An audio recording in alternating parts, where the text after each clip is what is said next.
નમસ્કાર વાલા દર્શક મિત્રો, સ્વાગત છે તમારું આપણી પોતાની યુટ્યુબ ચેનલ પેન્શન ગુજરાતમાં। મિત્રો, આજે આપણે એક એવા મુદ્દા વિશે વાત કરવા જઈ રહ્યા છીએ જે છેલ્લા ઘણા વર્ષોથી લાખો પેન્શનરો અને સરકારી કર્મચારીઓ માટે ચર્ચાનો વિષય બન્યો છે। આ મુદ્દો છે વર્ષ 2020થી જૂન 2021 દરમિયાન રોકવામાં આવેલા 18 મહિનાના ડીએ એટલે કે મોંઘવારી ભથ્થાના એરિયર્સ વિશેનો। મિત્રો, કોરોના મહામારી દરમિયાન દેશની આર્થિક પરિસ્થિતિ પર ભારે અસર પડી હતી। તે સમયે કેન્દ્ર સરકારે કેન્દ્રીય કર્મચારીઓ અને પેન્શનરોના મોંઘવારી ભથ્થાના 3 હપ્તા રોકવાના નિર્ણય લીધો હતો। જાન્યુઆરી 2020, જુલાઈ 2020 અને જાન્યુઆરી 2021ના વધારાઓનો અમલમાં મૂકવામાં આવ્યા ન હતા, જેના કારણે લગભગ 18 મહિનાનો સમયગાળો એવો રહ્યો જેમાં ડીએની બાકી રકમનો પ્રશ્ન ઊભો થયો। મિત્રો, તાજેતરમાં ફરી એક વખત આ મુદ્દો સંસદમાં ચર્ચામાં આવ્યો હતો। રાજ્યસભામાં કેટલાક સભ્યોએ સરકારને પ્રશ્ન પૂછ્યો કે કર્મચારીઓ અને પેન્શનરોને 18 મહિનાના ડીએ એરિયર્સ કેમ ચૂકવવામાં આવ્યા નથી અને શું સરકાર ભવિષ્યમાં આ રકમ ચૂકવવાનો કોઈ વિચાર કરી રહી છે? મિત્રો, આ પ્રશ્નના જવાબમાં કેન્દ્રીય નાણાં રાજ્યમંત્રી પંકજ ચૌધરીએ જણાવ્યું કે કોરોના સમયગાળા દરમિયાન સરકારને આરોગ્ય સેવાઓ, ગરીબ કલ્યાણ યોજનાઓ અને અન્ય જરૂરી ખર્ચ માટે મોટી રકમ ફાળવવી પડી હતી। આર્થિક દબાણને કારણે ડીએના 3 હપ્તા રોકવાનો નિર્ણય લેવામાં આવ્યો હતો। સરકારના જણાવ્યા મુજબ તે સમયે જાહેર નાણાંનું સંચાલન અને પ્રાથમિકતાઓને ધ્યાનમાં રાખીને આ નિર્ણય લેવામાં આવ્યો હતો।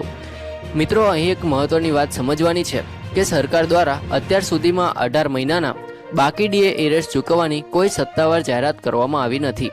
એટલે સોશિયલ મીડિયા અથવા કેટલાક મેસેજમાં જે દાવા કરવામાં આવે છે કે 18 મહિનાનું ડીએ મંજૂર થઈ ગયું અથવા ટૂંક સમયમાં ખાતામાં રૂપિયા જમા થશે, તેવા દાવાઓની સત્તાવાર પુષ્ટિ હાલમાં ઉપલબ્ધ નથી।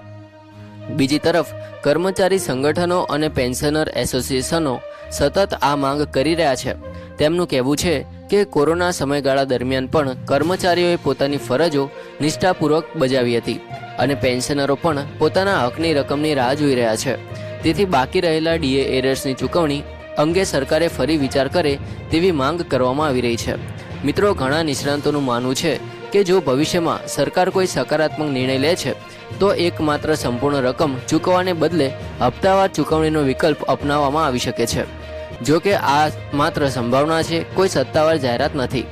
ગુજરાતના પેન્શનરો માટે પણ આ મુદ્દો એટલા માટે મહત્વનો છે કારણ કે કેન્દ્ર સરકારના નિર્ણયોની અસર ઘણી વખત રાજ્ય સરકારોની નીતિઓ પર પણ જોવા મળે છે। તેથી લાખો નિવૃત્ત કર્મચારીઓ અને પેન્શનરો આ વિષય પર નજર રાખી રહ્યા છે। મિત્રો, હાલની સ્થિતિ મુજબ સૌથી મહત્વની વાત એ છે કે 18 મહિનાના ડીએ એરિયર્સ અંગે સરકારનો અભિગમ યથાવત છે। સરકારનું કહેવું છે કે કોરોના સમયગાળાની આર્થિક પરિસ્થિતિને કારણે તે નિર્ણય લેવામાં આવ્યો હતો, પરંતુ કર્મચારી સંગઠનો હજુ પણ પોતાની માંગ પર અડગ છે અને ભવિષ્યમાં આ મુદ્દે વધુ રજૂઆતો કરી શકે છે। આથી પેન્શનરો અને કર્મચારીઓએ કોઈ પણ અફવા પર વિશ્વાસ કરવાને બદલે માત્ર સત્તાવાર જાહેરાતો, સરકારના પરિપત્રો અને વિશ્વસનીય સમાચાર સ્ત્રોતો પર જ આધાર રાખવો જોઈએ। મિત્રો, 18 મહિનાના ડીએ એરિયર્સનો મુદ્દો હજુ પણ લાખો કર્મચારીઓ અને પેન્શનરો માટે મહત્વનો છે અને ભવિષ્યમાં સરકાર તરફથી કોઈ નવી જાહેરાત આવે તો તેની માહિતી અમે તમને સૌથી પહેલાં પહોંચાડવાનો પ્રયાસ કરીશું। જો તમને આ માહિતી ઉપયોગી લાગી હોય તો વિડીયોને લાઇક કરો, શેર કરો અને પેન્શન ગુજરાત ચેનલને સબસ્ક્રાઇબ કરવાનું ભૂલશો નહીં। જય હિન્દ, વંદે માતરમ।